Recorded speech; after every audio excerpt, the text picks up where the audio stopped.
اس کی راہ میں بڑے بڑے حسین جال بچھا رکھے ہیں جو صلیبیوں کے عزائم اور جنگی قوت سے زیادہ خطرناک ہیں۔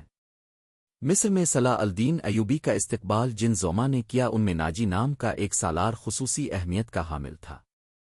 ایوبی نے سب کو سر سے پاؤں تک دیکھا۔ اس کے ہونٹوں پر مسکرا مبٹ اور زبان پر پیار و محبت کی چاشنی تھی۔ بعض پرانے افسروں نے اسے ایسی نگاہوں سے دیکھا جن میں طنز تھی اور تمسخر بھی تھا۔ وہ صلاح الدین ایوبی کے صرف نام سے واقف تھے، اس کے متعلق یہ جانتے تھے کہ وہ حکمران خاندان کا فرد اور اپنے چچا کا جانشین ہے۔ وہ یہ بھی جانتے تھے کہ نور الدین زنگی کے ساتھ اس کا کیا رشتہ ہے۔ ان کی نگاہوں میں صلاح الدین ایوبی کی اہمیت اس کے خاندان کی بدولت تھی، یا اس وجہ سے انہوں نے اسے اہمیت دی کہ وہ مصر کا فوجی وائسرائے بن کے آیا تھا۔ اس کے سوا انہوں نے صلاح الدین ایوبی کو کوئی وقت نہ دی۔ ایک بوڑھے افسر نے اپنے ساتھ کھڑے افسر کے کان میں کہا، بچہ ہے، اسے ہم پال لیں گے۔ مورخ اور اس وقت کے وقائع نگار یہ نہیں بنا سکتے کہ صلاح الدین ایوبی نے ان لوگوں کی نظریں جانب لی تھیں یا نہیں۔ وہ استقبال کرنے والے اس ہجوم میں بچہ لگ رہا تھا۔ البتہ جب وہ ناجی کے سامنے سانحہ کے لیے رکا تو ایوبی کے چہرے پر تبدیلی کی آ گئی تھی۔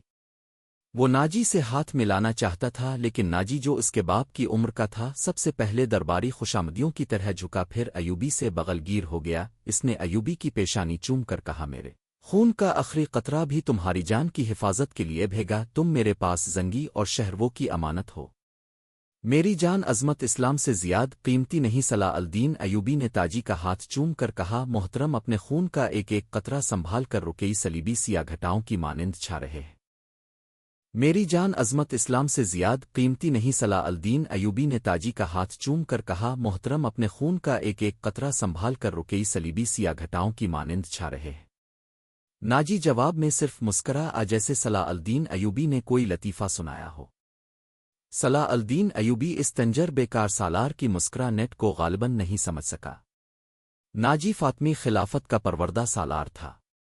وہ مصر میں باڈی گارڈز کا کمانند تھا، جس کی نفری 50,000 تھی اور ساری کی ساری نفری سوڈانی تھی۔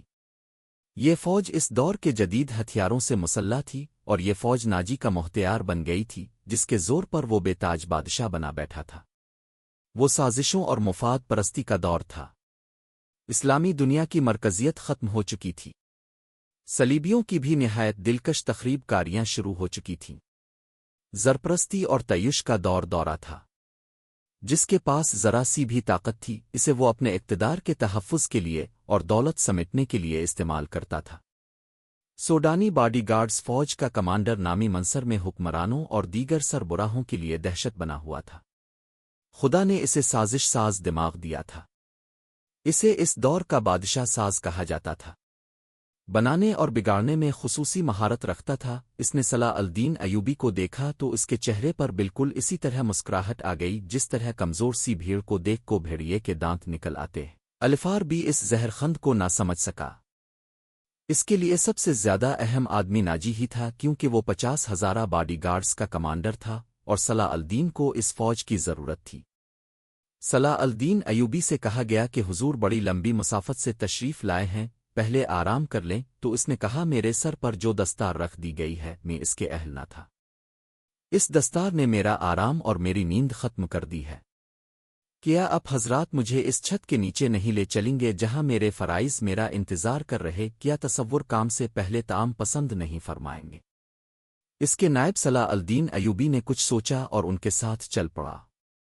لمبے تڑنگے قوی ہیکل باڈی گارڈز اس عمارت کے سامنے دو رویہ کھڑے تھے جس میں کھانے کا انتظام کیا گیا تھا۔ ایوبی نے ان گارڈز کے قد بت اور محلو تیار دیکھے تو اس کے چہرے پر رونق آ گئی، مگر یہ رونق دروازے میں قدم رکھتے ہی غائب ہو گئی۔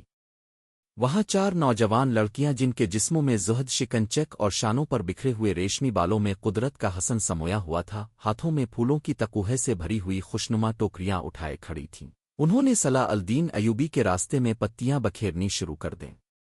ہے